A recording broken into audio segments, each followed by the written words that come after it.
This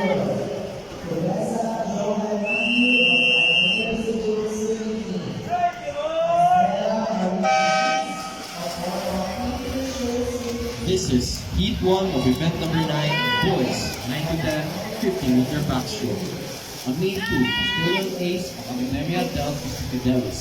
On main 3, De Leon Brian Lester. On main 4, Paul Saul Ren. On main 5, Osan Mark. And on lane 6, Abrao Angelo, all from Indiana Aerospace University Philippines. And on lane 7, Incierto Theodore, University of San Carlos Warriors.